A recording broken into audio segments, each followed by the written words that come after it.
যোগ্যতা যার যেমনই হোক, ভালো মানুষ হওয়াটাই কিন্তু সব থেকে বড় যোগ্যতা।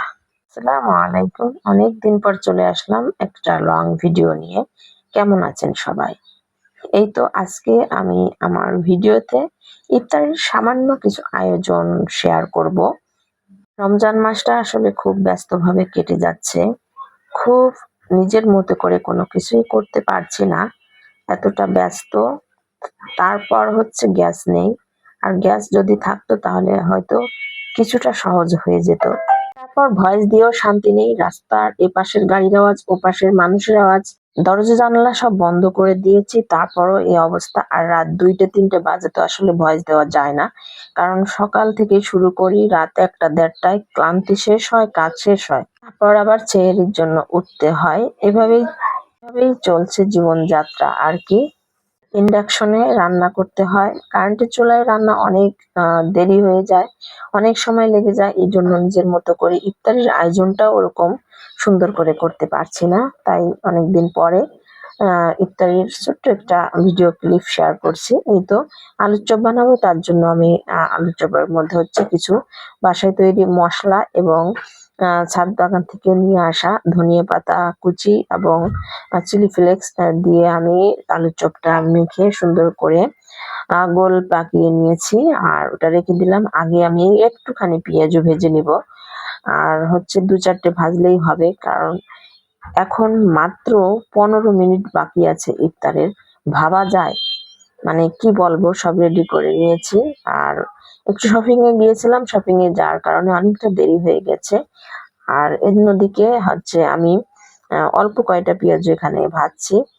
আর 15 মিনিট কেন বললাম, 15 মিনিট সবকিছু রেডি করার পর ভাজতে 15 মিনিট সময় আছে, অর্থাৎ 15 মিনিটের মধ্যে ভাজতে পারবো কিনা আমি জানি না, তারপরও চেষ্টা করছি আর কি। প্রথমে পেঁয়াজগুলো আমি একটু ভেজে নেব, আর ঝটপট করে ভেজে নেব। অন্যদিকে টেবিলে সবাই বসে গেছে, একটু একটু করে ভাজতেছি আর সবার প্লেটে সাজিয়ে দিয়ে আসছি। আর এদিক দিয়ে পেঁয়াজগুলো আমি ভেজে মুচমুচে করে নেব। আর ওই যে বললাম, ইন্ডাকশন অর্থাৎ কারেন্টের চুলায় একটু স্লো হয়ে যায় ভাজি। ইফতারের আয়োজনের পাশাপাশি তো সেহরির জন্য রান্নাটাও করে নিতে হয়, তার মানে লং টাইম আমার হচ্ছে চুলার কাছে দাঁড়িয়ে থাকতে হয়।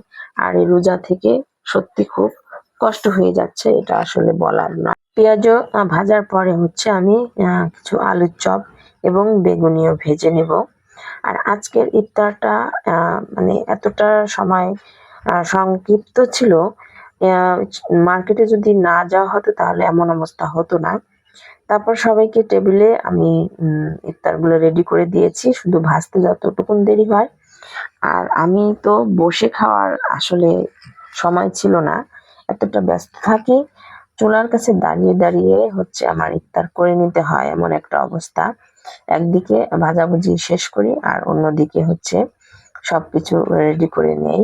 ভিডিওর শুরুতে আমি একটা কথা বলেছি, যোগ্যতা যার যেমন হোক, ভালো মানুষ হওয়াটাই সবচেয়ে বড় নিয়ামত। কারণ নিয়ামত না, এটা হচ্ছে বড় যোগ্যতা। কারণ দক্ষতা শেখা যায়, অবস্থান বদলায়, সফলতা আসে যায়, কিন্তু মানুষের ভিতরের ভালোত্বটাই তাকে মানুষ হিসেবে চেনায়। ভালো মানুষ হওয়া মানে শুধু নরম হওয়া নয়, ন্যায়বোধ থাকা, সম্মান দিতে জানা, কাউকে কষ্ট না দিয়ে চলতে জানা। আসলে এই গুণগুলো যার মধ্যে আছে, সেই হচ্ছে প্রকৃত মানুষ, আর সেই হচ্ছে বড় যোগ্যতাবান একজন মানুষ।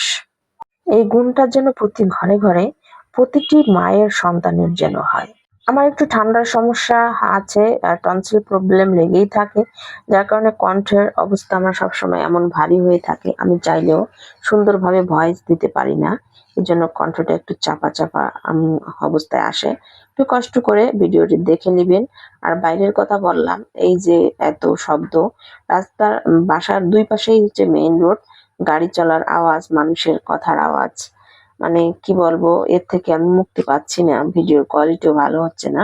যাই হোক, ইফতার ভাজতেছি, অন্যদিকে সবাইকে খেতে দিয়েছি, আর আমি প্লেটে করে একটু একটু নিয়ে এই যে দাঁড়িয়ে দাঁড়িয়ে ইফতার করছি। এই হচ্ছে আমার লাইফ, এভাবেই চলছে ব্যস্ত সময়, ব্যস্ত জীবন। সবাই ভালো থাকবেন, বিদায় নিয়ে নিচ্ছি ভিডিও থেকে। আল্লাহ হাফেজ, আসসালামু আলাইকুম।